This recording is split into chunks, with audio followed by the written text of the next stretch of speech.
Olá, tudo bem? Vamos ver quem tá entrando. A gente vai começar hoje uma live com a Maria Laura. Oi, Gi, tudo bem? Oi, Isabela. Oi, Loli. Já te chamo. Mais uns minutinhos.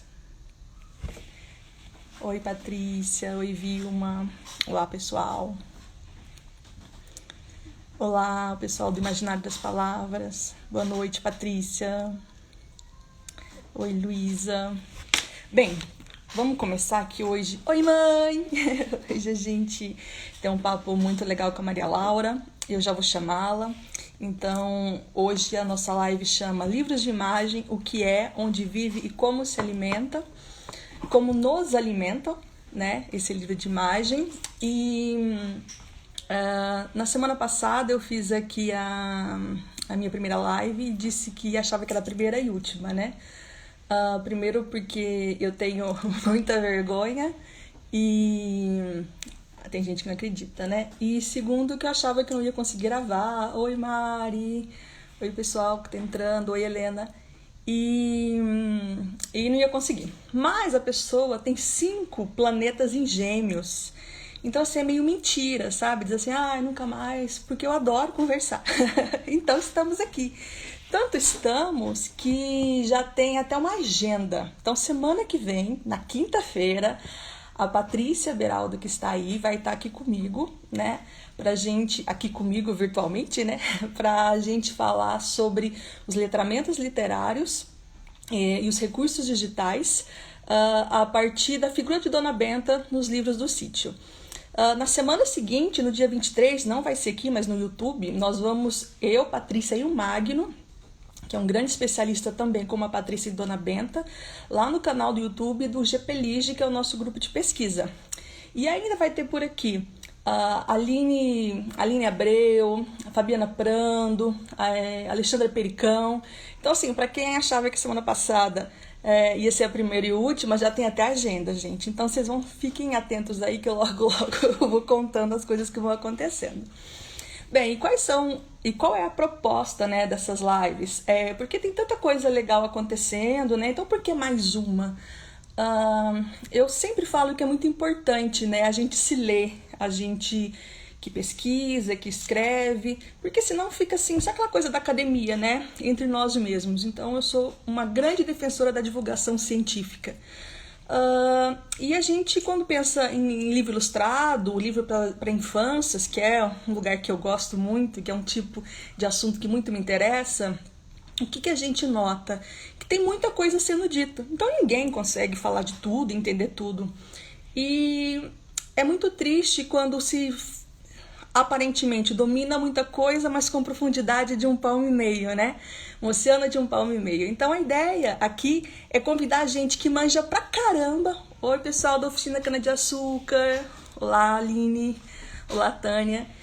Convidar a gente que manja pra caramba de alguns assuntos para vir conversar com a gente, né? Um papo descontraído e tal. E hoje, quem vem é a Maria Laura. Então, assim, 2 coisas que eu já vou adiantar. Pode acontecer, e é bem provável que aconteça, que eu não a chame de Maria Laura, mas de Loli, né?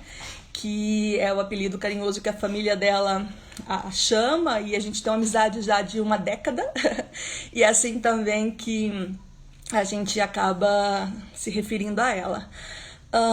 Como eu estava dizendo, eu conheço a Maria Laura de 2009, a gente ficou grandes amigas, produzimos muita coisa juntas, é a minha melhor companheira de viagem e é uma pessoa que eu amo muito e estou muito feliz de ela estar aqui, por vários motivos. O primeiro, porque é alguém que eu gosto muito. E segundo, porque ela é uma grande pesquisadora sobre o livro de imagem, né? Então, só para vocês terem uma noção, eu até anotei aqui para não esquecer nada. Ela é doutora em educação, vice-líder do grupo Literalize, professora da UDESC e pesquisadora do livro para a infância, com destaque para o livro de imagem, né? Que foi objeto de investigação dela, tanto no mestrado quanto no doutorado. E foi um sucesso, e eu sei porque eu estava lá nos 2 momentos. É um trabalho extremamente elogiado, tem uma pesquisa muito consistente nessa área, então vai ser muito legal. No seu primeiro trabalho, na dissertação, que tinha como título Lendo Imagem, um passeio de ida e volta pelo livro de Juarez Machado. Ela discutia, então, a obra Ida e Volta de Juarez Machado, pensando esse livro de imagem, a leitura, a criança pelo viés da semiótica. No doutorado, ambos com orientação da professora Eliane Debus, ela, com o título Alçando Voos entre Livros de Imagem, acervo do PNBE para a Educação Infantil, ela analisa essas obras que chegavam, né, para as escolas pelo PNBE no recorte do livro de imagem. Então eu vou chamá-la, né, para fazer parte aqui da nossa conversa. E já chamo com uma pergunta, tá, Maria? E aí você pode ir tocando da maneira que você achar mais conveniente. Eu vou anotando aqui as perguntas do pessoal. Então vamos lá. Livro só imagem, álbum colorido, álbum de figura, livro de estampas, historieta sem palavras, livro sem texto, narrativas imagéticas, livro mudo, livro de imagem, livro-imagem com e sem hífen. O que é isso? Onde vive? Do que se alimenta e como se reproduz? Vem aqui contar pra gente. Vamos lá. Já vou chamar. Primeira vez que eu vou chamar alguém. Vamos ver se vai dar certo. Já vi. Aqui. Tcharam. Oi, Ju! Oi, pessoal! Deixa eu já mandar um beijo pra fofa da Dileuza, né? Que ela tá aí. Saudade de você, Dileuza, sua maravilhosa. Precisamos viajar juntas, né? Então, Ju, ai, que delícia! Obrigada por esse convite maravilhoso, que é sempre tão bom estar contigo, né? Eu tava aqui conversando com a Ju antes da live, porque a gente trocou vários podcasts hoje. Depois eu explico isso pra vocês. E eu disse pra Ju que a gente podia montar umas lives assim de papo literário de boteco, né? Pra gente poder aproveitar essa sextou, né? Um sextou literário de boteco, como a Malu lá do Mergulho Literário faz os drinks, né? Junto com a leitura de literatura. Oi, Sheila! Sheila tá aí, minha amiga. Mari! Ai, que saudades de todo mundo, né? Quanta saudade de bater um papo literário.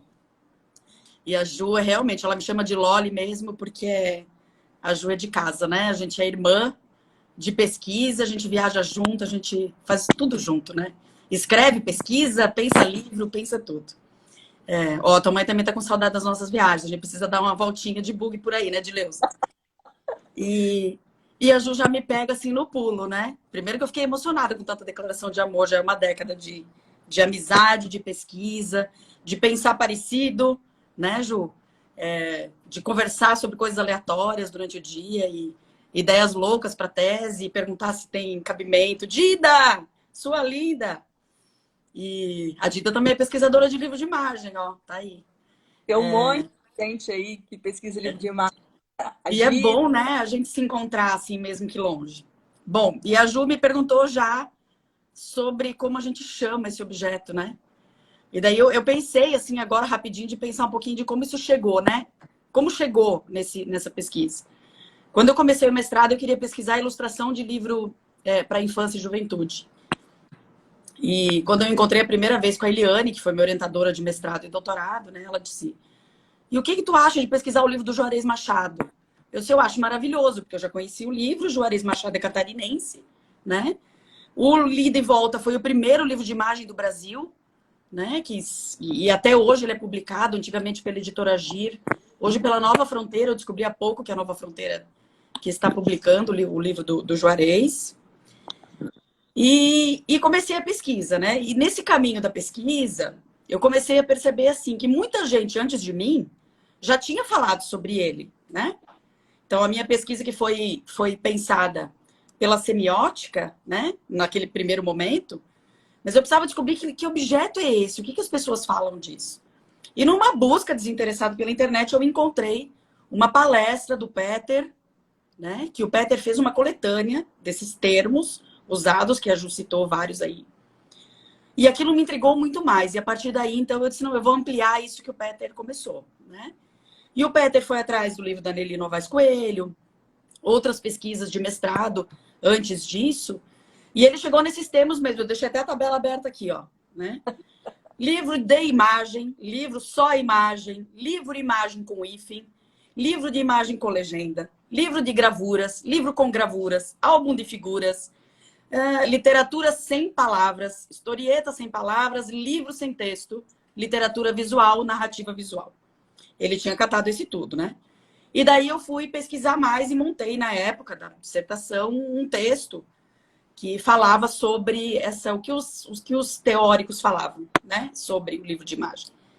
E fui pesquisando teóricos da academia e escritores, né? Autores.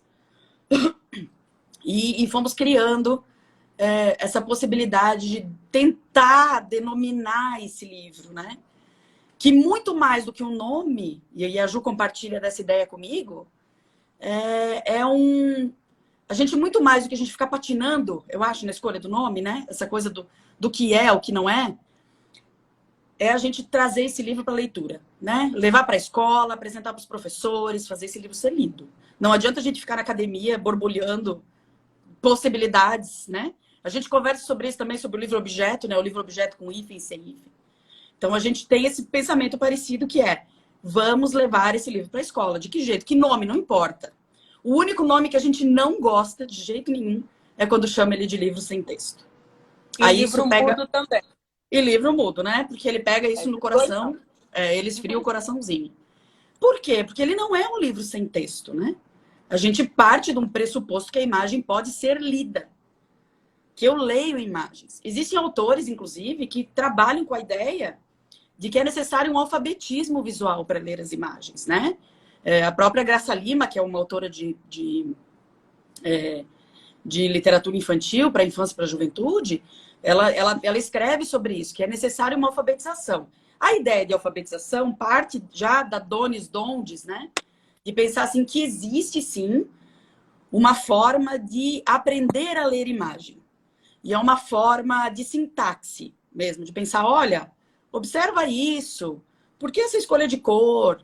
Nós estamos falando de frente e fundo, né? Por que os personagens estão mais na frente? Por que essa cor? Por que esse enquadramento da imagem? Vamos pensar no cinema, né? Ou na novela da Dona Lourdes, por exemplo.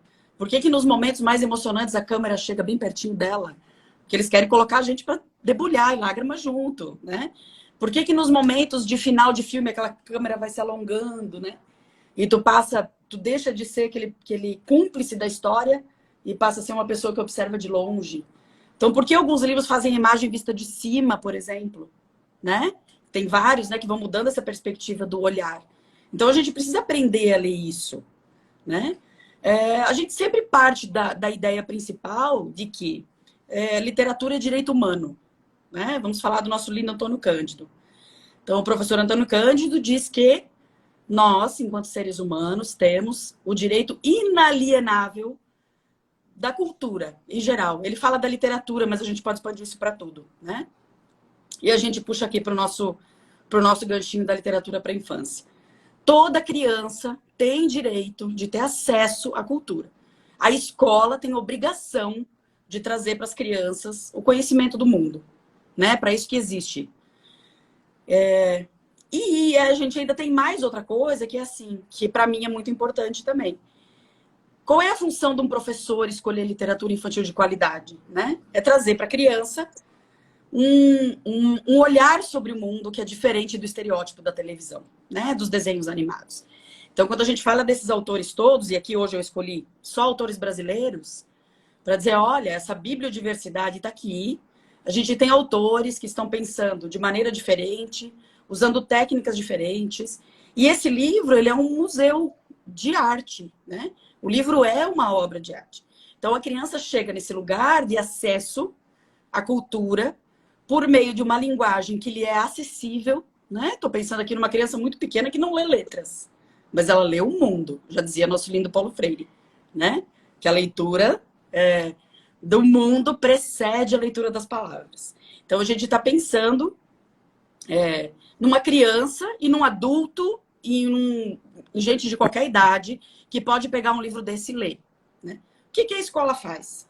A escola usa esses livros na educação infantil e depois esquece deles, né? Como se a palavra possa se sobrepor à leitura da imagem. E não é isso que a gente concorda, né? A gente acha que a gente tem que ter leitura de imagem sempre para sempre, né? E como a gente estava falando, então, esse termo que eu descobri lá na dissertação, toda essa lista de termos, né, usados, o livro sem texto é esse livro que nos incomoda, né? Porque ele é texto, ele pode ser lido. Existem teóricos que não concordam com a gente, mas a gente segue afirmando isso, né? Que são livros, ele pode ser lido, né? Por crianças e adultos de todas as idades. Eles são livros atemporais, né? Porque hoje, por exemplo, o livro De Volta foi publicado em 1976 no Brasil. Então, nós estamos aí lendo um livro que é mais velho que eu. Um pouquinho mais velho que eu, mas é mais velho que eu, né? E o tanto que é maravilhoso a gente pensar na possibilidade da escola dar esse lugar, né? Para essa leitura da imagem também, né? E o nome, pouco importa. Se a gente quiser usar livro imagem com hífen, livro de imagem. Eu uso o livro de imagem, a Ju usa livro imagem, né? Com hífen. Não vejo problema algum nisso, mas eu pedi para ela na palestra, eu coloco de imagem porque é o jeito que eu uso. Eu uso o livro de imagem porque eu penso assim, nós temos gêneros literários, né? Então, nós temos esse grande gênero, que é a literatura infantil, né? Que abarca esse... Não gosto da palavra subgêneros, porque eu acho que ela quebra com toda essa pesquisa que a gente tem feito, né? Que é uma pesquisa densa, nós temos muita gente publicando no Brasil, que é outra coisa que me incomoda também, né? Quando a gente pega um trabalho, uma dissertação de mestrado, até tese de doutorado, e está escrito assim, existem poucos trabalhos a respeito no Brasil. Não, não existem. Existem muitos trabalhos, e isso é sinal que a gente não está se lendo, né? E essa proposta, então, de escrever esse artigo, que na época foi muito usado, porque ele foi para o IB, lembra? A gente foi para o IB, né? Como a gente era rica e viajada, a gente foi para Santiago de Compostela, Só para apresentar contar o uma IB. coisa, gente. Sabe quem que assistiu? Eu e Maria Laura na sala? Assim, público básico, Roger Mello. Naquele ano ele foi indicado ao prêmio Hans também. O Hans Christian Andersen, em 2014. 2010. 2014 ele ganhou. Ganhou. 2010. Foi bem nervoso, inclusive, porque eu estava apresentando, quando eu olho, o Roger Mello tá sentadinho no chão, assim, ó, olhando pra gente, né? Foi uma ansiedade. Ontem mesmo me apareceu a foto, sabia? Que a gente publicou em algum lugar. Enfim, nessa época eu já estava com essa pesquisa encaminhando, né? Dessa leitura desses teóricos. E eu escrevi um artigo que foi publicado no IB. E esse artigo é o artigo até hoje que mais circula, né? Dos meus artigos escritos. Porque eu trago essas definições de todos esses autores, né? Brasileiros.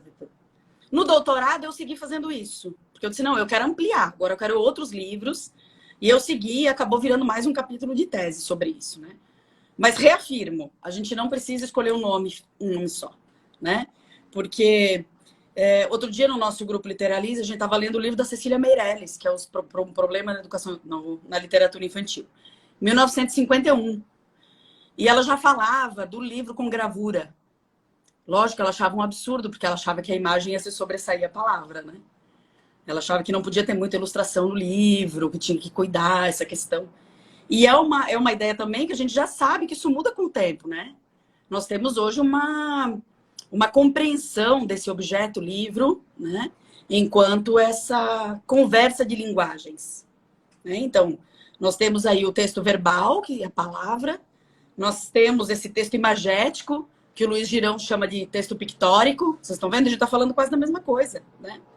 E nós temos a materialidade do livro. Então, essa parte do design, do formato, da escolha do material, isso tudo também faz parte da leitura. Ele muda o modo como a gente lê. Então, quando a gente pensa nesse livro ilustrado, que a gente chama de livro ilustrado, que na Europa é livro-álbum, né? E poucas características o distanciam um do outro, né? Distanciam esses objetos.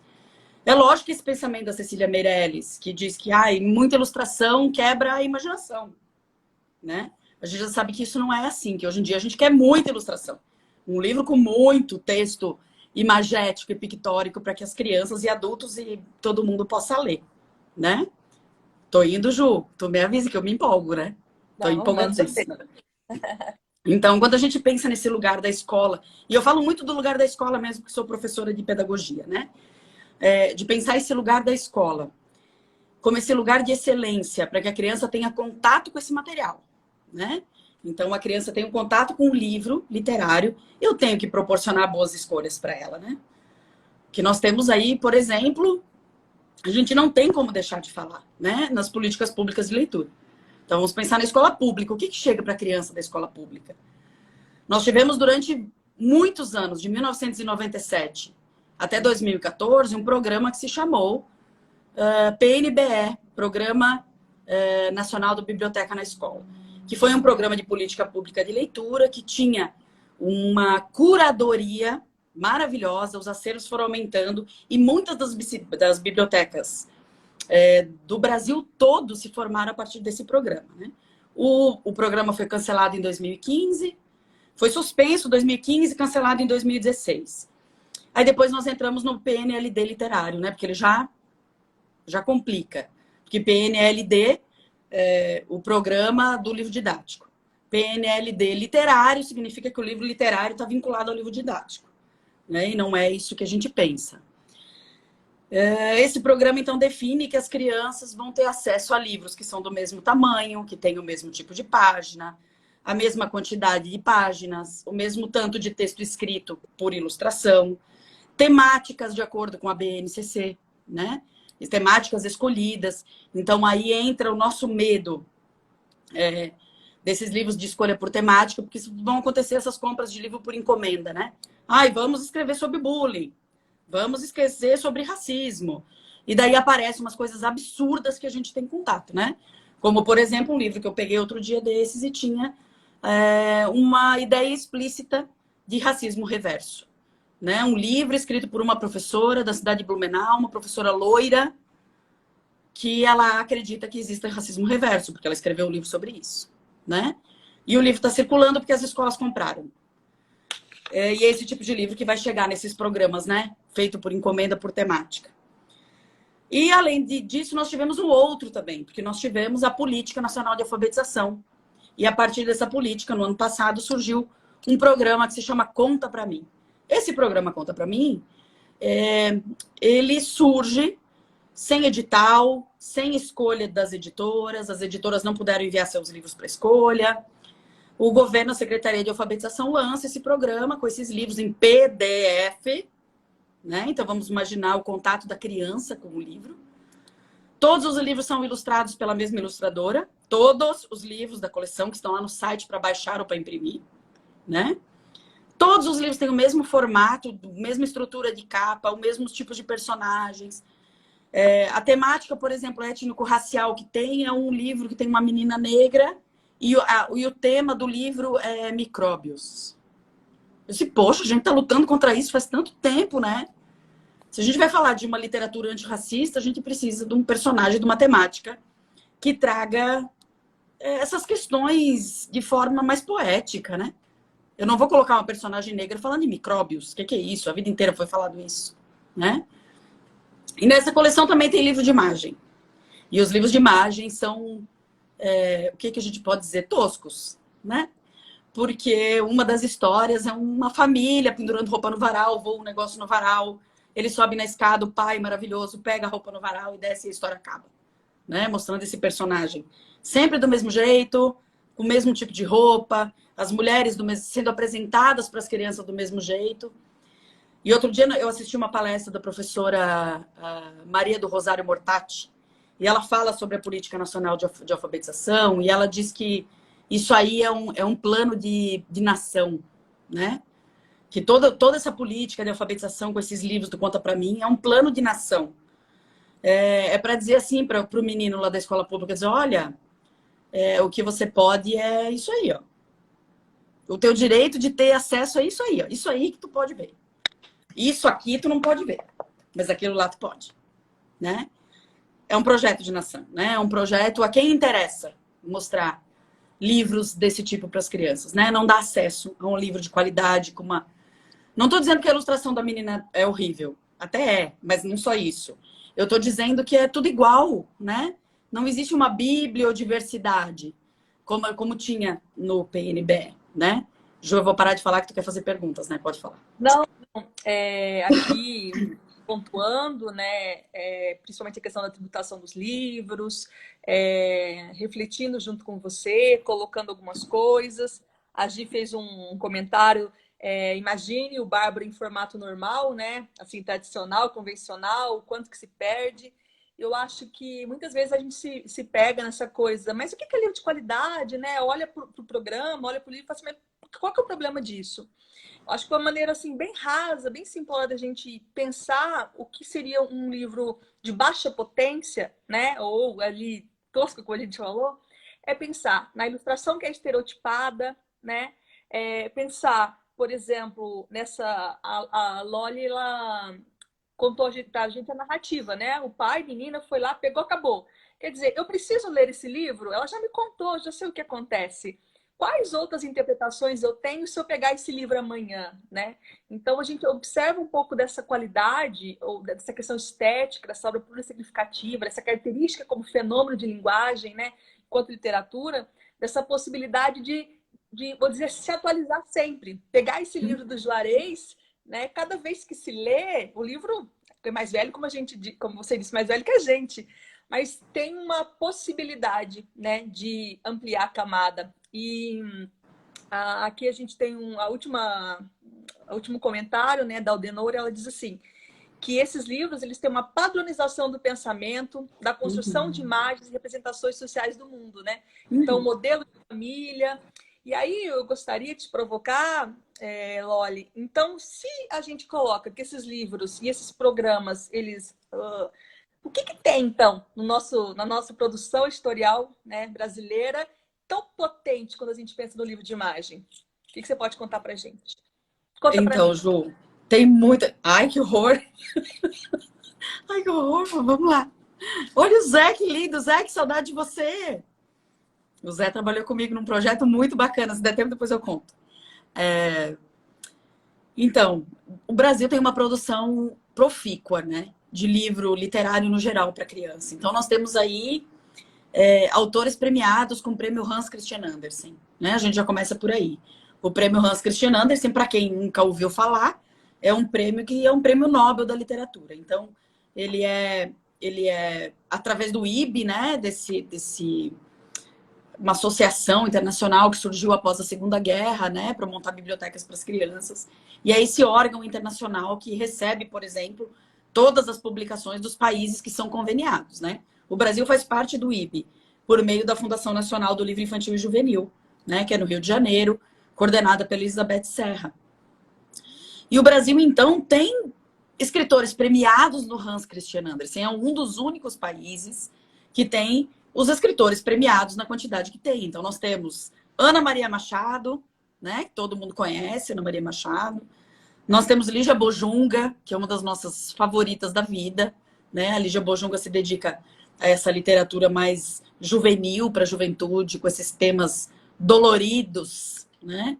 Que dá conta... A linguagem dela é tão maravilhosa que ela dá conta de explorar tanta coisa, tema assim, doído, ardido, de uma maneira muito delicada, né?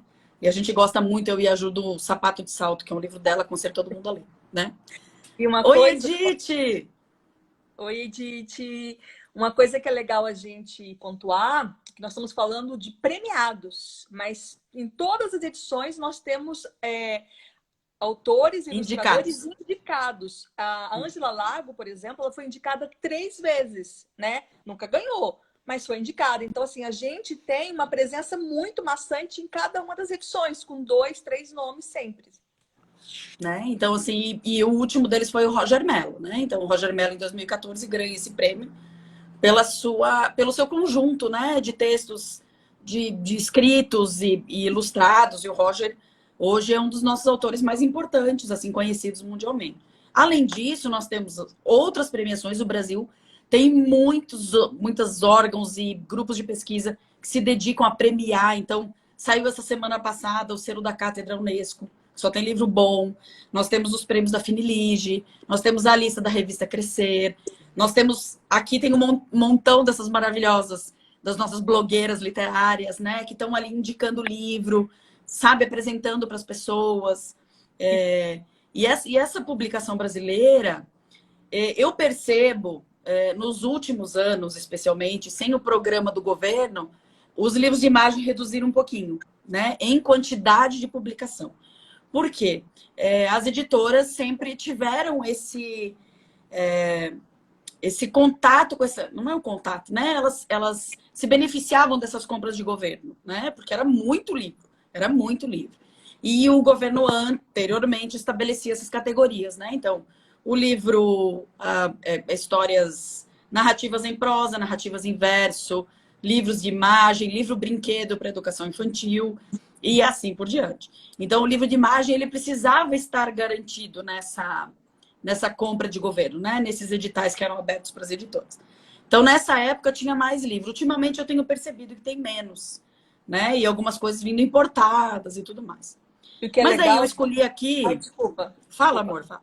Não, acho que é algo legal a gente pensar bem. E aí você já dá um desconto, porque o meu inglês é horrível.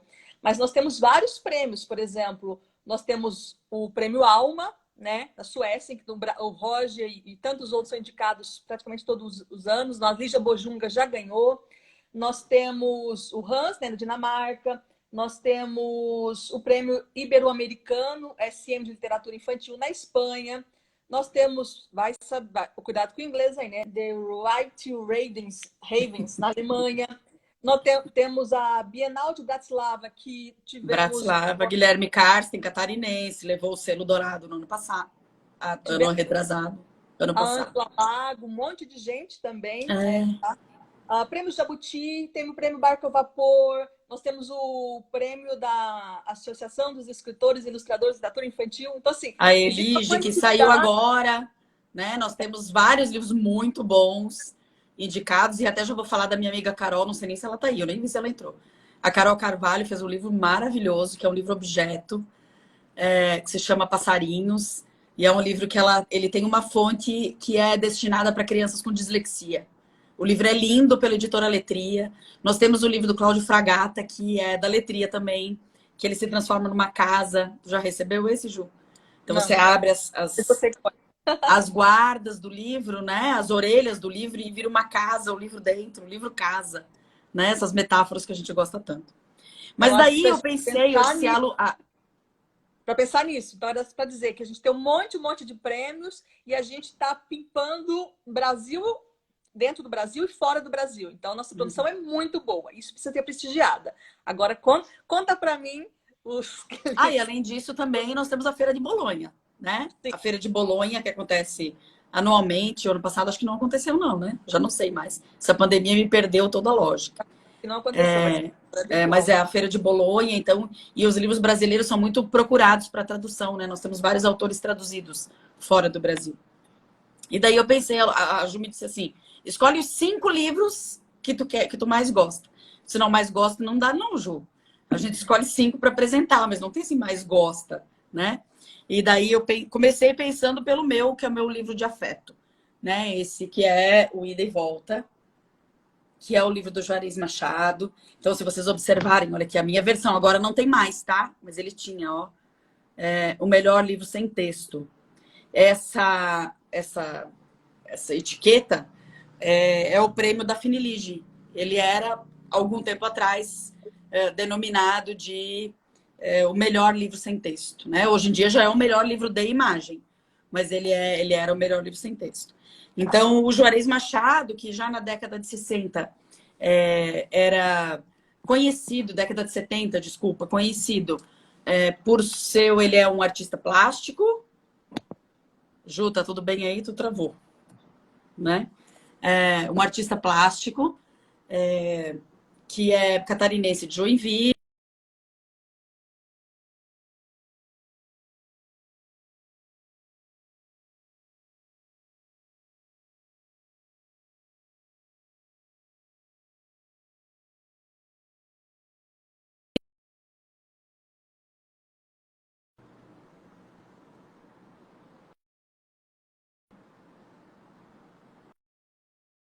Ju, tu travou? Voltou? Pode continuar, voltei. Vou continuar, então. Menina, eu fiz um negócio. Saí. Voltou. A Luana, que linda, ela foi minha minha aluna num curso lá em Blumenau. Então, o Livro de Volta, que é de 1976, ele é considerado hoje o primeiro livro de imagem brasileiro, né? Mas ele foi publicado antes de chegar no Brasil, ele foi publicado fora. Então, na França e Suíça, Suécia, eu acho. A Alemanha foi o primeiro lugar que ele foi publicado. Alemanha, né? Texto que ganhou esse prêmio no início da década de 80, ele é um livro que eu gosto muito, porque ele lida muito com essa característica do livro ilustrado, né? Que a gente fala tanto. Quando a capa, a quarta capa, né? As folhas, a guarda, que é chamada no livro de capa dura, né? Mas essa folha que vem logo depois da capa já participa da narrativa, né? E a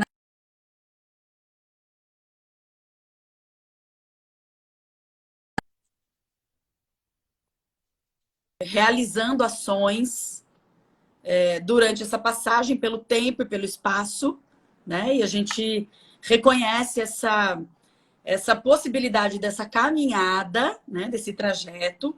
A gente acompanha essa personagem nesse trajeto, mas a gente chega no final do livro e a gente não sabe quem é, né? E ele tem ainda uma outra característica que a gente gosta muito, que é um livro que traz uma narrativa de circularidade, né? Então, essa circularidade nos diz que o livro acaba, mas não acaba. Ele acaba, mas começa de novo. Ou ele começa quando acabou, né? Então, nós temos essa imagem da capa e essa imagem da quarta capa, que também é chamada de contracapa, né? Então, a gente não sabe se a narrativa começa aqui ou aqui, né? E ele é um convite para a possibilidade de significações. E esse livro, por conta de eu ter trabalhado muito com ele na época do mestrado, ele me deu muitas leituras possíveis, né? Então, assim, o trabalho de mediação com ele, com crianças pequenas, com adultos, pensando possibilidades metodológicas com o livro de imagem. Vamos pensar nesse livro na escola, né? O que eu posso fazer com o livro de imagem na escola? Eu já fiz 1 milhão de coisas, eu já separei ele por páginas, então distribuí as páginas e as pessoas tinham que tentar encontrar essa narrativa, né? Que é o que caracteriza o livro de imagem. É a gente pensar que existe uma narrativa visual, que existe a literariedade que a gente fala, né? Personagens, enredo, cenário. Então, tudo isso dá conta de criar uma narrativa. E a virada de página, esse tempo da virada da página, que a gente gosta tanto, né? Esse respiro para o leitor, ele vai criando um fio narrativo que segue do início até o final, e às vezes ele pode ser circular, né? Então, quando eu distribuo ele aleatoriamente as páginas, né, em cópias coloridas, ou como eu já fiz, recortar um elemento da página, por exemplo, aqui, né, que tem a casinha do cachorro. Eu recorto só a casinha do cachorro e entrego para a pessoa e diz o que você escreveria sobre isso, né? Ou como assim, nessa sequência, né? Nós temos um primeiro momento, essa cena que é o caminhar dessa personagem, essa companhia de um animal que ele encontra no meio do caminho, que a gente não sabe quem é, né? E esse animal, de repente, faz um xixi no poste. A nossa experiência cultural, o nosso repertório cultural diz assim, é um cachorro. O gato não faz xixi assim, né? Um cachorro faz assim, e ainda é um cachorro macho, porque a fêmea não faz xixi no poste. Aí é o cachorro macho. Uma vez eu entreguei só os elementos assim, coloridos, só isso aqui recortado, tá? Para um grupo de professores. E a professora que pegou esse elemento, ela escreveu falando que era uma tocha de Olimpíada. Não é legal demais? Essa leitura, na época, sabe quem entrou aí? Eu vou contar para vocês, a Regina. Regina, sua linda, um beijo. Quando eu fiz o mestrado, o filho dela foi um dos meus... Ele estudava na escola que eu fiz a pesquisa e o filho dela foi uma das crianças que fez a leitura do livro comigo, do Ida e Volta. E tem tudo isso lá na tese, tá? Na dissertação. E daí, nesse momento desse livro, né? Então, esse cachorro que passa e faz essa marca, né? Desse registro cultural, que a gente só sabe isso culturalmente, né? De repente, ele entra nessa casa. E daí começa a polêmica, junto com umas crianças de primeiro ano, né? Que as crianças disseram, mas prof, esse cachorro é gay. Ai, já Esse- tinha visto também. Como que esse cachorro é gay? Ah, esse cachorro é gay porque tem um arco-íris na casinha. Ele é um cachorro macho, porque fez xixi no poste, mas ele é gay, porque ele fez, a casinha tem um arco-íris. E depois eu fiquei analisando isso, eu pensei, gente, olha que loucura a gente pensar nas inferências, né? Porque era uma criança de primeiro ano, então vocês imaginam uma criança de 5, 6 anos, né? Naquela semana anterior tinha ocorrido a parada gay em São Paulo. E ela fez a associação da bandeira do movimento LGBTQI+, com o arco-íris da casinha. Então ela transpôs essa perspectiva da realidade, né? Nesse lugar da leitura que ela fez, né? Sabe o E que já aconteceu comigo? Quando um dos alunos falou que o cachorro era gay, veio uma menina e falou assim: larga a mão de ser besta, desde quando o cachorro que pintou a casa? Então, são essas inferências que vão rolando, né? Nós mesmos vamos constituindo, né? Esse nosso repertório de olhar para isso de uma maneira que a gente nunca tinha olhado, né? Que a criança traz esses elementos. Então tem a outra cena aqui, por exemplo, que é a pegada dessa personagem, e de repente tem esse cenário meio medieval, né? Essa porta parece um castelo, e umas pegadas muito pequenas saindo daqui, né? Isso sempre traz muita curiosidade para as crianças, né? Porque eles sempre acham que é uma criança pequena por conta do pé, ou uma mulher, né? Por conta do salto. Algumas crianças já disseram que tem salto. E numa dessas leituras com criança, uma criança de 5º ano disse assim: não, prof, isso aqui é que os pais se separaram. E daí o pai veio buscar o filho para passar o final de semana. Lógico que aquilo era da vivência dele, né? Não é. Nenhuma criança vai falar aleatoriamente isso que não seja da sua vivência. E depois a gente descobre, então, que essa pegada pequena era de um perna de pau. Que é uma questão também que as crianças demoram para identificar, porque as crianças não têm mais vivência de circo, como nós tivemos, né? Os circos estão acabando por conta dos movimentos, né, de amparo aos animais e não, a internet, né, as apresentações do YouTube. Bom, até o Circo de Soleil fechou, né? Então, essas coisas estão... a globalização tem tido esses atrasos, né? Então, as crianças não têm contato com o circo e muitas delas nunca viram perna de pau. Então, para elas, esse elemento é uma coisa muito nova, né? Então, o Ida e Volta, 1976. Aí eu trouxe outro que também é desses livros do afeto, que é o livro Cena de Rua, da Ângela Lago, né? A Juliana e eu já escrevemos um texto sobre esse livro também. A Ângela Lago também foi uma autora que pensou muito sobre essas questões do livro ilustrado, né? Então, durante toda essa carreira, esse livro aqui é de 1994, né? Então, logo mais ele vai fazer 30 anos, né? Não, 20 anos. 30 anos, 25, 30 anos. Essa pandemia tá acabando com a gente. A gente tá perdendo a noção de tempo, né? E a Ângela Lago... E a Ângela Lago, então, ela constitui esse livro em forma desse livro ilustrado, que é o livro de imagem, né? Que tem essa narrativa conduzida pela imagem. E a Ângela trabalhou, já pensava lá em 1994 nas questões da materialidade do livro, né? Então, ela pensou até no uso da dobra da página. Não sei nem se minha mão tá na dobra, que tá na dobra, né? Porque ela pensa na ideia do leitor. Quando ele abre esse livro, essa personagem se aproxima do leitor, né?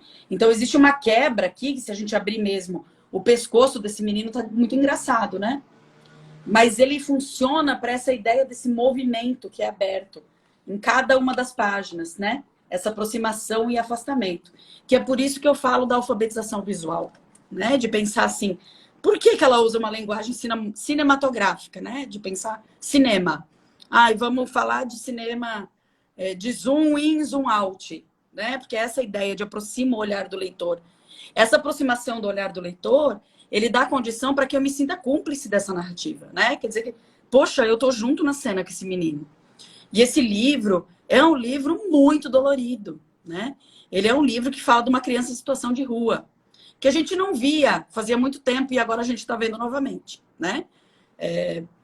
De uma criança em vulnerabilidade que vende frutas num sinal, né? Esse fato de vender frutas no sinal, ele é demarcado também pelas cores da escolha da autora, né? Ela não escolhe umas cores aleatórias. O livro todo é feito em amarelo, em verde e vermelho, né? Quais são as cores? Amarelo, verde e vermelho são essas cores que organizam o tempo da vida desse menino num semáforo. E você né? pode até contar pra gente aí, Lore, as 3 primeiras sequências de página, né? Mostra aí pra gente, eu não tô com o meu aqui. Então, na primeira sequência de páginas. Que é verde, né? Olha o grau de espaçamento entre o menino e os carros. Verde. Aí depois a gente pega o amarelo, que no semáforo ele já indica uma coisa mais de tensão. Olha como ele está comprimido e depois, entre os carros. E aí o fechamento isso acentua. E no vermelho, o cara chega a sair do carro, né? Então, olha o grau de tensão, como isso vai aumentando, né? Não, e essa cara meio animalesca, né? Então, tirando o menino, as outras personagens todas têm essa cara meia lobo, né? Essa coisa assim de avançar. Então, a história desse menino, e ele aparece em certos momentos. Algumas características em azul, né? Como nessa aqui, por exemplo, que o menino chega no vidro e essa senhora segura a bolsa, né? Com medo do menino de rua, né? Ou em outro momento como esse, que existe essa relação de afeto mãe e filho, né? E esse menino olhando com essa expressão do rosto. Então, assim, a gente olha, a gente pensa assim, meu Deus, mas nem é tão elaborada essa ilustração assim, né? Até eu fazia isso. Mas todas as escolhas da Ângela Lago nesse livro, elas são muito bem articuladas, né? Então, a escolha desse azul aqui, dessa mãe que parece uma Nossa Senhora, né? Essa posição do menino Jesus, né? A escolha da moldura, dele, né? Então, esse menino está enquadrado nesse lugar o tempo todo, né? Fala, Ju. Não, a própria mãozinha, que no primeiro, a mãozinha dele tá meio querendo assim, oi, tudo bem, tia? Como vai? Assim, no vidro. E na próxima, nessa, né? Oi, e ela assusta. E na próxima já tá assim, e a carinha dele mostra essa consciência, e o que faz a criança inferir, né, muitas das vezes, né? Que esse menino também não tem família. E a gente está falando assim, o menino pode inferir também que nós temos 2 trabalhos. O primeiro foi eu, Joana e Priscila, em que comparamos as crianças na educação infantil com os meus alunos no ensino médio, analisando o mesmo livro. E como eles conseguiam entrar em camadas significativas, cígnicas ali, muito equivalentes, mas levando em conta os seus repertórios. Uma sociedade, com uma idade, faixa etária distante, né? Isso é de pensar. E eu trabalhei com esse livro, eu trabalho muito com adultos nesse livro, né? Na formação de professores. Então, aí, esse texto que nós escrevemos lá, ele é de formação de professores, né? Então, assim, por exemplo, a simbologia de cor. Né? Então, por que esse menino é verde? Por que o cachorro é verde?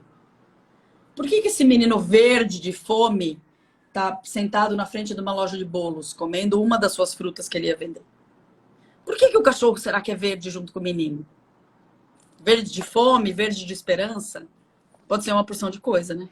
Colocar no mesmo grau, né? Também, mesma situação que eles estão.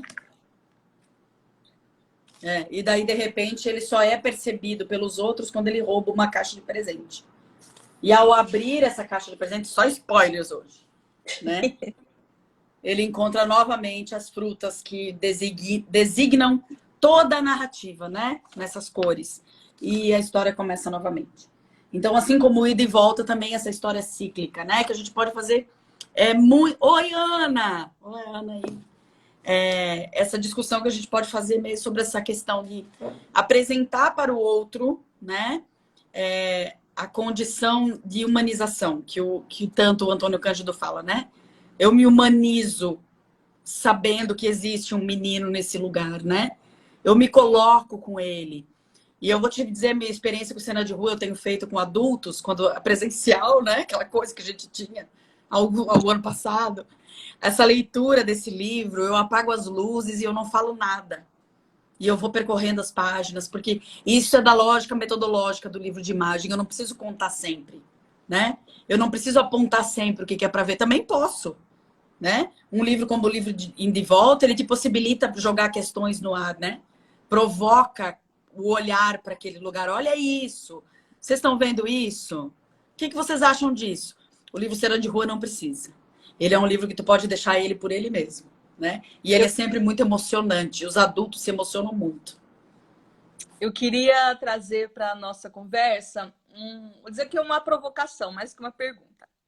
A linda e maravilhosa Hannah Araújo, eu não lembro se é na sua dissertação, na sua tese, ela entrevista vários, acho que são 3, né? Acho que é a Graça, o André e a Angela Lago. A Angela Lago, eu lembro de... eu tô aqui, dissertação. Foi na dissertação, né? E aí, numa dos trechos da entrevista que ela faz com a Ângela, tá assim, eu vou ler aqui. Ela perguntando para a Ângela, né, como que foi fazer essa obra, e a Ângela conta que tinha perdido o pai. Ela diz assim, abre aspas, o sentimento de orfandade, então, eu tive o sentimento de simpatia aguçado pelo menino de rua. Eu vi o menino abandonado, com muito mais simpatia. Eu perdi meu pai muito mais madura, envelhecendo, com mais de 50 anos. Mas, na hora que você fica órfã, você é órfã com 50, com 70. E aí a Ângela continua. E a Hannah pergunta, tá, ok, isso foi disparador, né? Ela tinha perdido o pai, olhando para a condição das crianças que estão ali sem família. E conta para nós como seria produzir esse texto. E a Ângela diz assim, abre aspas, imagina escrever esse livro com texto. Seria intolerável a possibilidade de texto, porque ficaria um texto tão demagógico, texto aí é verbal, tá, gente? O que eu posso até falar com palavra, isso é até prudente com imagem, que eu posso falar da desigualdade, posso me pôr de um lado tranquilamente, dividir um lado é bom e um lado é péssimo, porque um lado que é visto com um lado mal, não é tão mal assim, que o lado bom é péssimo, horroroso. Eu posso fazer isso com a imagem. Com palavra, eu não daria conta. Eu acho que eu seria demagógica. O texto não cabia. Ia ficar ridículo, sem força, sem eloquência, sem dramaticidade. Ou com uma dramaticidade piegas, ou com a dramaticidade demagógica. E aí, lá no finalzinho, a Ângela diz assim, eu não tinha outra chance de fazer esse livro com palavras. Eu tinha que fazer uma reportagem, mas uma reportagem visual, porque as pessoas não iam acreditar se eu falar. Então, a minha provocação a partir dessa coleta, né, que a Hannah faz, essa entrevista, pensando sobre o processo criativo desses livros, a gente sabe, por experiência, né, de trabalho, que esse livro tanto pode ser trabalhado com crianças muito pequenas e alcançar leituras muito complexas, como trabalhar com adolescentes e adultos e a gente alcançar discussões também muito profundas. E aí a minha pergunta, minha provocação, Loli, é o seguinte, se o livro de imagem tem essa potência tão grande, a gente está trazendo um exemplo, porque são inúmeros, Seca, do André Neves, né? Eu sou enlouquecida nesse livro. Por que eu acho que você já passou por isso também, principalmente nas compras de governo antigamente, né, que chegavam essas caixas cheias de livro de imagem, os professores diziam assim, não, pelo menos para mim já disseram, não, gente, vou trabalhar esse livro não, é rapidinho, não dá para ler com as crianças. Por que, assim, na sua hipótese, livros tão potentes, eles são tão negligenciados ou deixados para lá por muitos professores? Qual é a sua opinião sobre isso? Eu vou falar só um negocinho antes, tá? Que eu lembrei da Ângela, na época que eu estava escrevendo a tese. Eu encontrei em algum lugar escrito, também eu não sei onde é, tá? Porque essas coisas somem da internet e tu nunca mais acha, né? Lá na década de 90, quando a Ângela estava construindo muita coisa, né? Porque ela sempre foi muito de vanguarda, né? Ela sempre pensou muito nas coisas antes dos outros. A Ângela Lago, ela estava fazendo Outra Vez, se eu não me engano. Sabe aquele livro Outra Vez? E ela delimitou, e ela falou que esse livro era um livro de imagem. E o livro de imagem para ela, naquele momento, era esse livro que a imagem, a ilustração, se sobressaía a palavra, né? Então, ela tem isso escrito, né? Que aquilo era um livro de imagem. Claro que hoje a gente já não vê o livro de imagem como aquilo. Mas, naquele momento, a Ângela era tão de vanguarda que ela já estava pensando sobre o conceito de livro ilustrado, né? Que mesmo a Europa já tendo fazendo isso há muito tempo, os Estados Unidos fazendo isso há muito tempo, a Ângela aqui no Brasil pensa, poxa, mas peraí, esse livro que eu trago uma página dupla, ilustrada, com uma ilustração que traz representatividade, significação para cada pessoa que lê, e eu tenho menos palavra do que imagem, esse livro tem que ser um objeto só, né? Eu tenho que pensar nele. E isso me impressionou muito pensando nessas coisas, né? Dizer, nossa, ela lá naquela época, início da década de 90, o Luiz Camargo não tinha nem escrito aquele livro dele, que é um dos livros importantes para a leitura de quem lê, né? Ilustração do livro infantil, né? 95. Ela já pensava, né? Nessas questões do livro ilustrado que a gente ainda vem discutindo, porque a gente não conseguiu ainda, né? A gente tá, não é patinando também, porque a gente sai do lugar, né? Mas a gente tá pensando nessas questões. E a Ângela já pensava lá. Pensando na questão do livro de imagem na escola, a minha visão, a Luana colocou ali, ó, parece que ela foi minha aluna até, ó. Minha humilde opinião, mania de escolarizar o literário, né? A Luana trabalha em biblioteca. A gente pensa assim, ó, o professor, vamos pensar que a gente já veio discutindo isso hoje à tarde, né, Ju? Porque esse não é o primeiro encontro do dia, esse aqui é o segundo podcast, né? A gente já teve o terceiro podcast. Pensando nessa questão do literário na escola e da educação sensível do professor, né? Então, como a gente chega no professor com uma educação sensível, sabe? De ele ser tocado por essa experiência estética, né? Vamos pensar na questão da experiência do Jorge La Roça, que a gente sempre fala dele, porque a gente é apaixonada por esse homem, né? Essa questão que nos atravessa, né? Então, a experiência estética é aquilo que, por meio da arte, por meio da cultura, por meio da vivência do dia a dia, a gente é atravessado, né? Então, quando a gente lê um livro e diz assim, a gente lê o livro da Ângela Lago e diz assim, putz, não sou mais a mesma pessoa que eu era antes dele, né? Eu enxerguei o mundo por outro olhar. E a experiência estética é isso, ela me atravessa e me modifica. Se uma coisa não me atravessou, ela não me serviu de experiência. Porque experiência não quer dizer experiência, né? De tempo de serviço, por exemplo, né? Mas pensar assim, o que me atravessa? Vamos pensar nos cursos de pedagogia, né? Formação inicial de professores.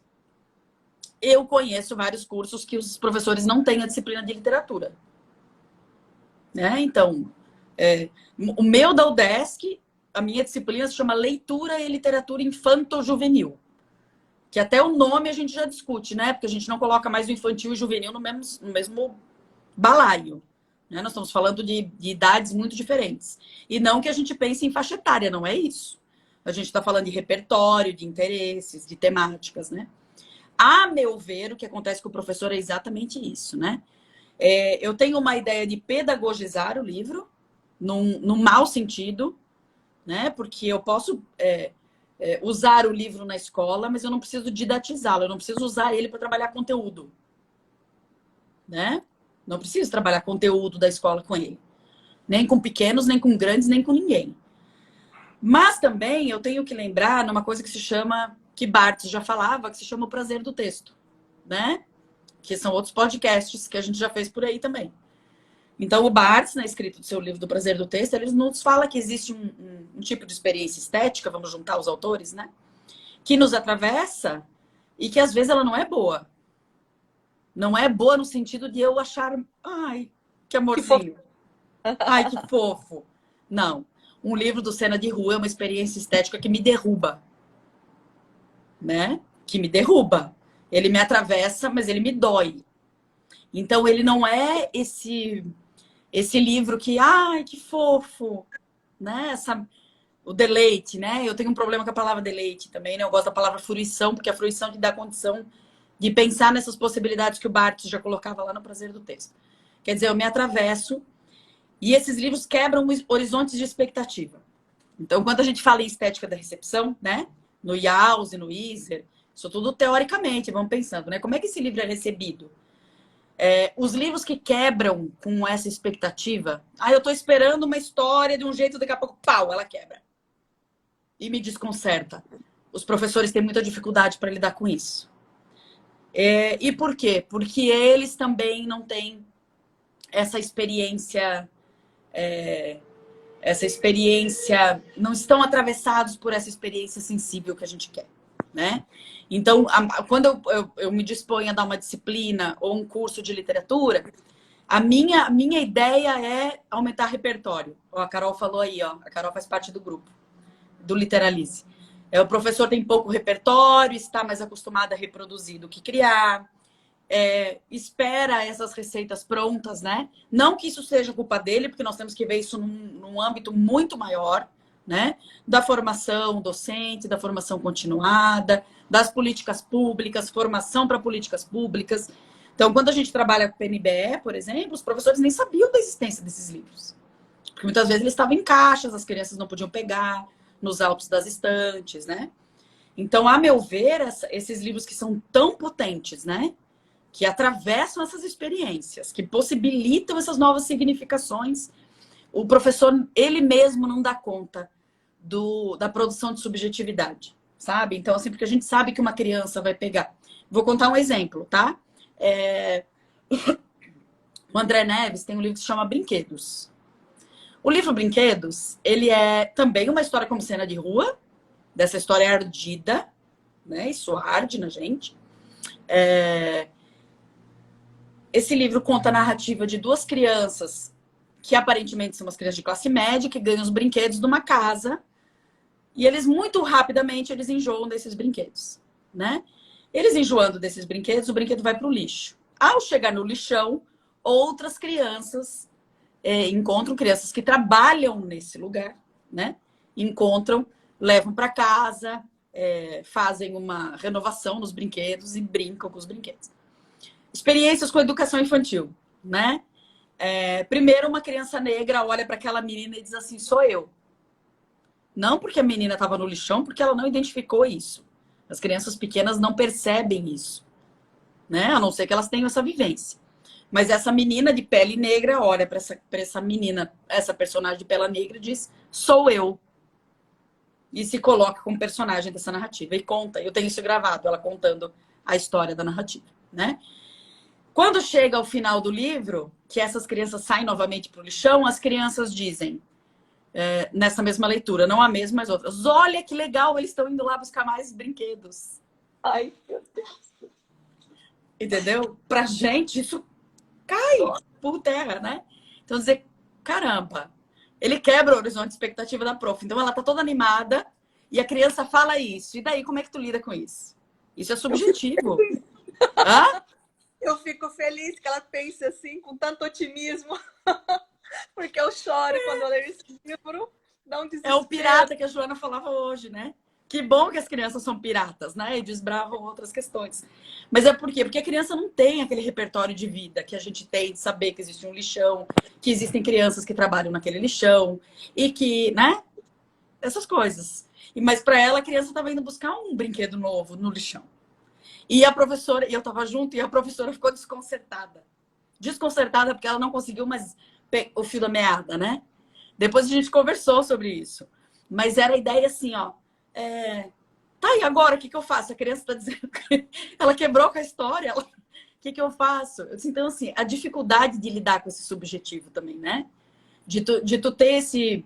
E para isso a gente precisa de repertório, né? Se a gente não tiver, a gente não dá conta. De pegar esse fio dessa criança, né? Para poder atravessar esse momento. Fala, Ju. A Joana, na tese de doutorado dela, eu já convidei, não sei se ela está aí hoje, e já intimei aqui ao vivo ela, né? Na tese de doutorado, ela fala sobre experiência, né? Joana, para quem não conhece, é uma das pessoas mais incríveis. Eu tenho muita sorte de só ter amigas incríveis, né? E na tese de doutorado, ela fala sobre a formação do leitor literário, tal, da questão da experiência. E uma coisa que a gente já discutia e que ela explora isso, né? E eu sempre acreditei nisso quando eu penso em mediação. Mediação é um jogo, né? E aí eu lembro de um coordenador meu falando, contando uma história, que um dia, eu acho que era o Garrincha, o técnico deles falou assim, Garrincha, ó, nós vamos no jogo, o cara vem, se joga da esquerda, depois você joga da direita, faz isso, faz aquilo, meio que combinando os passos. Aí parece que, eu acho que é o Garrincha, disse assim, mas você combinou isso com outro time, né? De ser dessa forma? é um pouco disso que a Joana traz na tese, que eu acredito fielmente na mediação, que eu acho que é o impasse que você está colocando aí, né, do professor. Porque dentro da mediação, esse professor imaginava trazer essa discussão, né? Porque as crianças, elas deixam o brinquedo para voltar para a realidade, para a dura vida de pegar catar lixo, né? E a criança olha aquilo como um universo de possibilidades de ter mais brinquedo. Exatamente. Então, esse é um jogo, né? O que esse professor agora, que a bola foi para esse lado, o que ele faz, né? O que ele faz? Ele combinou com outro time? Combinou com o menino, né? E aí, com isso, é necessário esse repertório.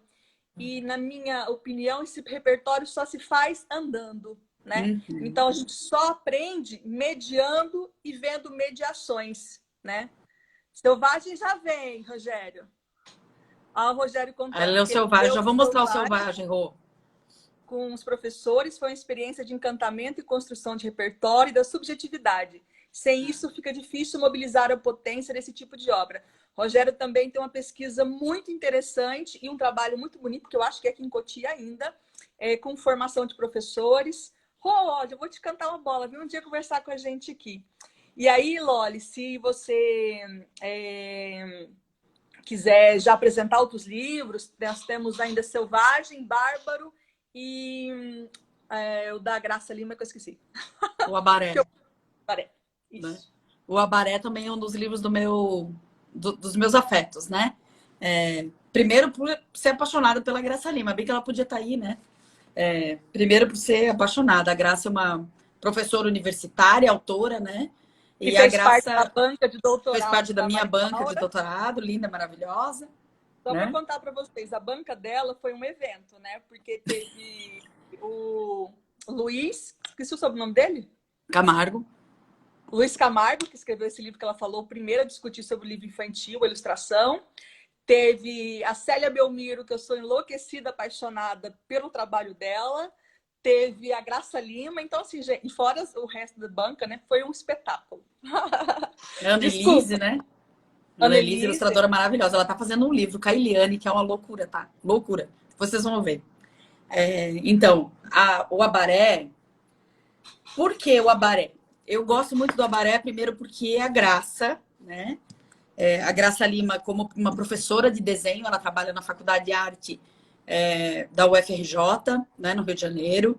Então, ela, além de ser uma pesquisadora de ilustração, ela consegue colocar isso no trabalho dela, né? Além da pesquisa acadêmica que ela fez, né? Ela faz também.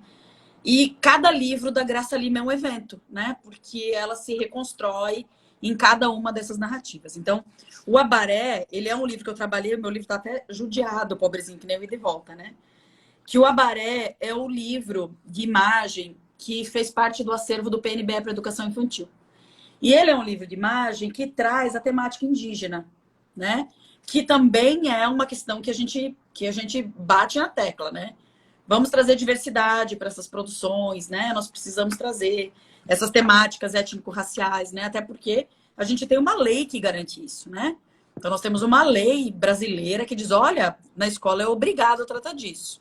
E é obrigado a tratar disso não somente no dia do índio, dia 19, que já é um absurdo, e no dia 20 de novembro, que é o dia da consciência negra, né? Esses assuntos, essas temáticas precisam transversalizar todas as áreas do conhecimento e todos os conteúdos, né? Então, e esse livro é um livro muito bacana, porque a Graça trabalha. Narrativa, então, ele tem esse menino indígena, e o livro vai contando sobre esse passar do dia dele, né? Então, ele acorda, e ele vai com aventuras, que é muito legal de provocar as crianças para essa leitura, né? Dizer, o que ele faz de diferente de você? Que acordou de manhã e veio para a escola, né? Colocou o uniforme, tarará. Então, e Abaré significa amigo, né? Então, ele não é o nome do menino indígena. Então, ele nada com o boto, ele foge do jacaré, mas não só foge do jacaré, ele pega uma carona com o jacaré, né? Ele brinca com os macacos, ele foge da onça, olha só. Então, ele foge da onça, ela vai trazendo todos esses elementos de muita brasilidade, né?